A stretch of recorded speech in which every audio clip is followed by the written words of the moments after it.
বাংলাদেশের ডিপ্লোমা ইঞ্জিনিয়ারদের বিভিন্ন জেলা এবং প্রতিষ্ঠানের নেতৃত্বদানকারী নেতাদেরকে নিয়ে আয়োজিত আজকের মানববন্ধন।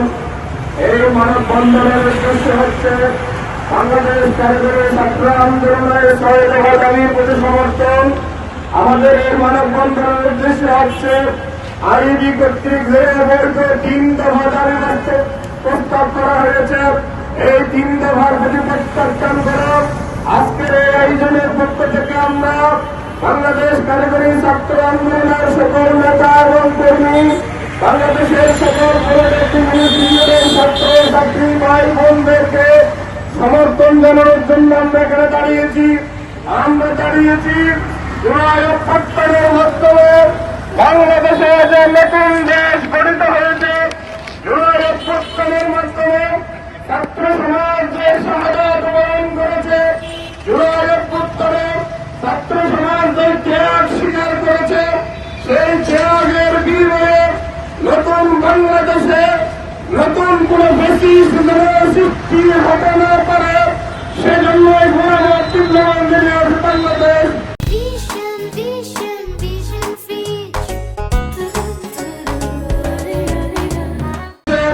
আজকের এই সমাবেশ থেকে আমরা বাংলাদেশ সরকারের প্রতি একটা আহ্বান জানাতে চাই।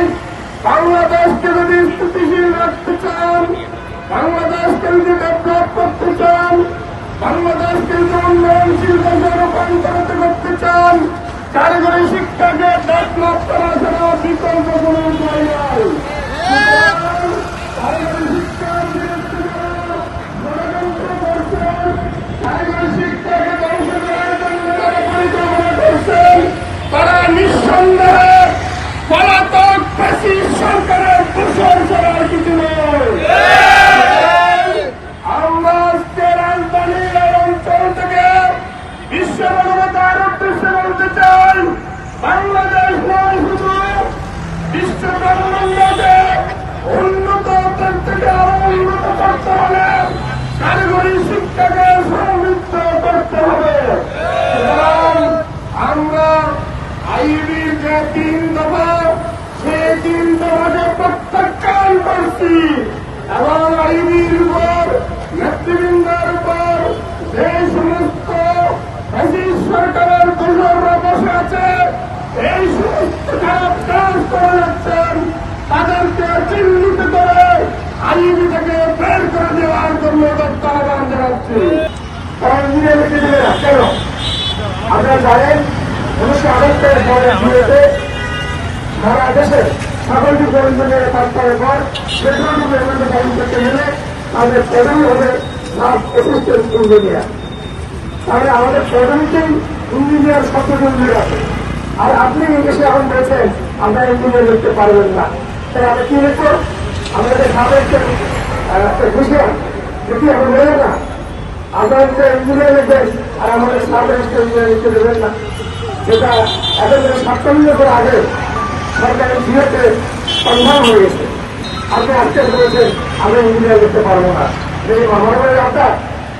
দ্বিতীয়ত তারা বলছেন যে আমরা দশম গ্রেডের মধ্যে ইঞ্জিনিয়াররা সারা জীবন বছরের চাকরি করে নবম গ্রেডে নিতে পারবো না, কারণ আমরা পরিষ্কার নিতে পারবো না। এই বছর দিয়ে তাদের নবম গ্রেড আমরা নিতে পারবো না, তাদের এটা আশা। অথচ 1994 দিয়েছে সরকার এটা কনফার্ম করেছে, তাদের মধ্যে আমরা পাবো 33%। তাদের মধ্যে আমার সর্বোচ্চ যাবো ওইকে হবে ইঞ্জিনিয়াররা নবম গ্রেডে শুরু হয়, একবার চিফ ইঞ্জিনিয়ার মধ্যে হয়েছে। আপনারা আজকে এসে বলেন যে আপনাদের প্রমোশন দেওয়া যাবে না, আপনার কে এটা বলার?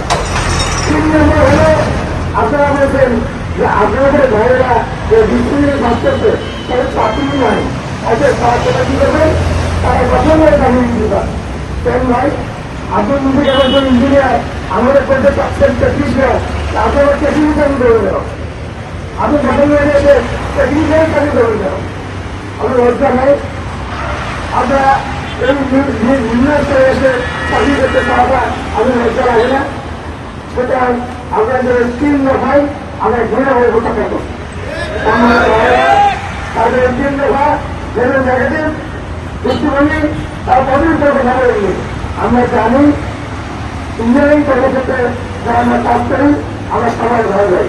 আমরা আপনাদের বড় ভাই মনে করি, আপনার ইঞ্জিনিয়াররা আমাদের বড় ভাই, আমরা নিজে ভাই, আমাদের নিজের ইঞ্জিনিয়ারদের ছোট ভাই, আমরা সবাই হাতে ধরে আমরা অন্যগুলো কাজ করে থাকি। সুতরাং এখানে বাইরে আবার যাবেন না, আমাদেরকে আমরা সরকার হচ্ছে অনেক বেশি, আমাদেরকে থামাবেন না, তাহলে আপনার ভালো হবে না। আমরা আজকের দুপুরের মধ্যে দাঁড়িয়ে সরকারকে বলতে চাই, আপনার ছাত্রদের সরকার আমি মেনে নেওয়ার জন্য সরকার 8 সদস্যের